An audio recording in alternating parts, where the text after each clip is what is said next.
کہ اللہ رب العزت نے ہمارے اوپر ایک احسان کیا، ہم مسلمانوں پہ احسان کیا کہ ان کو ایک علیحدہ ملک دیا جس میں بیٹھ کر وہ لا الہ الا اللہ محمد الرسول اللہ کی تعلیمات کو عام کر سکتے ہیں بغیر کسی سے ڈرے۔ دینی اور دنیاوی معلومات کے لیے اس چینل محمد اسامہ شاہ الوی کو سبسکرائب کریں۔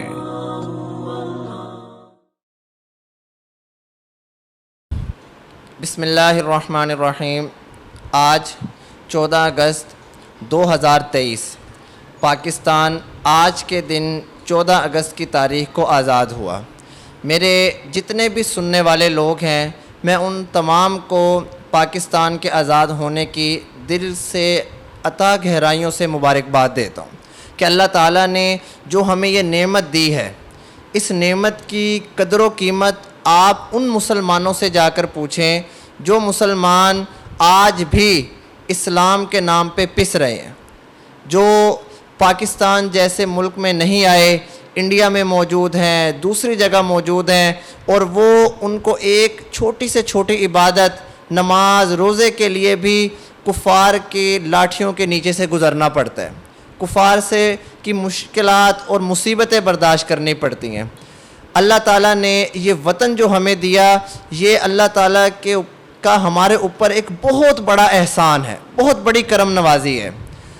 اب آج کا جو میرا یوم جشن آزادی کے متعلق جو میرا آج موضوع ہے وہ یہ ہے کہ ہمارا تعلق، میرا اپنا تعلق علماء اہل دیوبند سے ہے، اور علماء اہل دیوبند کے بارے میں میرا یہ عقیدہ ہے، میری یہ سوچ ہے، میں یہ سمجھتا ہوں کہ ہمارے علماء اہل دیوبند جو ہیں قرآن اور سنت کے عین متبع ہیں، الحمدللہ کہ یہ لوگ قرآن اور سنت سے ہٹ کر کوئی بات نہیں کرتے۔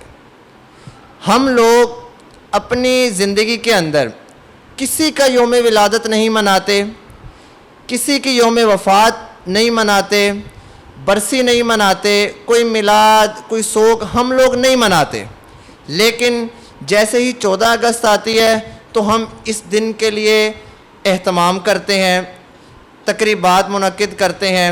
اس کی کیا وجہ ہے؟ اس کی وجہ یہ ہے، اس حقیقت سے ہم کبھی بھی نہیں روگردانی کرتے کہ اس دھرتی پہ اگر کوئی سب سے بڑا دن ہے، یا یوں کہہ لیا جائے کہ سب سے افضل اور سب سے مبارک دن ہے، تو وہ ہمارے آقا نامدار صلی اللہ علیہ وسلم کی یوم ولادت ہے۔ کیونکہ ان کی یوم ولادت ہم جیسے ناکارہ لوگوں کے لیے جو تاریک کے گڑھوں میں تھے، ہمیں انہوں نے تاریکیوں سے نکال کر روشنیوں میں کھڑا کر دیا۔ اس دور میں ان کی ولادت ہوئی جس دور میں عورتوں کو زندہ درگور کر دیا جاتا تھا۔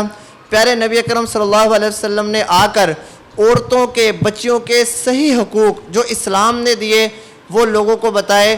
جو لوگ پہلے گمراہ تھے، بعد میں میرے نبی اکرم صلی اللہ علیہ وسلم کی تعلیمات سے ان کو اللہ تعالیٰ نے رضی اللہ عنہم ورضوا عنہ کے میڈل پہنا دیے، اولئک هم المفلحون کے میڈل پہنا دیے، اولئک هم الصادقون کے میڈل پہنا دیے۔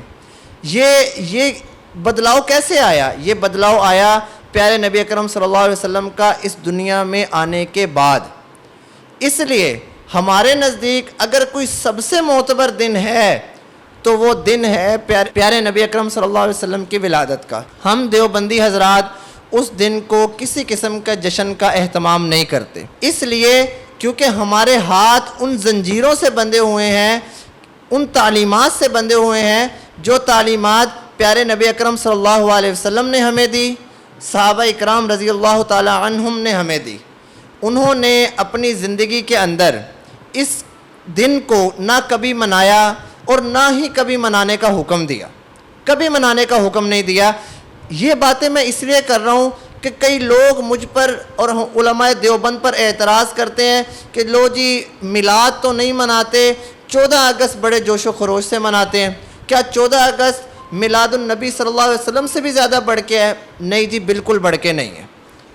اللہ تعالیٰ کے نبی کا جو یوم ولادت ہے وہ سب سے زیادہ ہے، سب سے زیادہ بابرکت دن ہے، لیکن کیونکہ میلاد کا تعلق دین کے ساتھ ہے اور پاکستان کی میلاد کا تعلق دنیا کے ساتھ ہے. ہمیں اگر کوئی چیز دین سے ثابت کرنی ہے تو پھر ہمیں دینی کتب کا سہارا لینا پڑے گا, ہمیں قرآن پاک کا سہارا لینا پڑے گا, ہمیں احادیث مبارکہ کا سہارا لینا پڑے گا.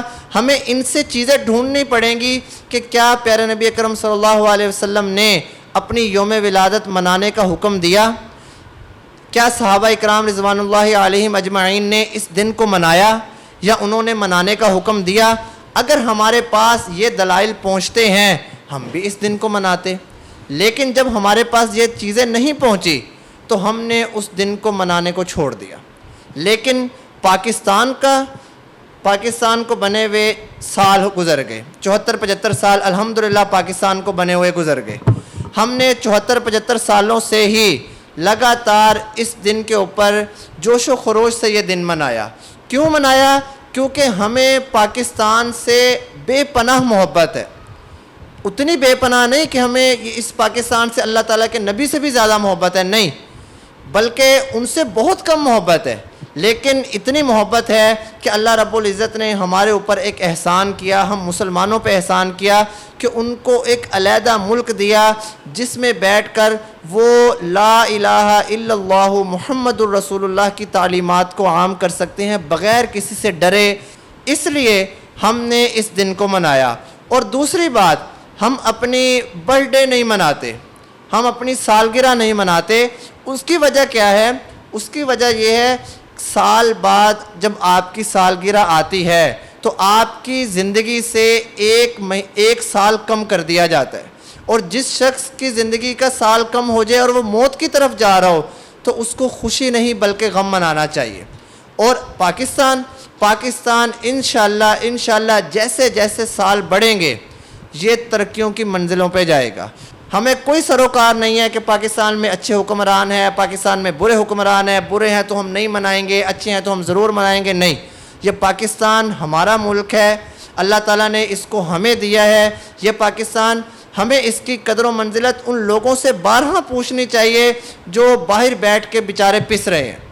اس لیے ہمیں اس ملک کو منانا ہے, ہمیں 14 اگست بھی منانی ہے, لیکن ہمیں 14 اگست اس طریقے سے منانی ہے جس کے اندر ہم اپنے شہر والوں کو کسی قسم کی کوئی تکلیف نہ دیں.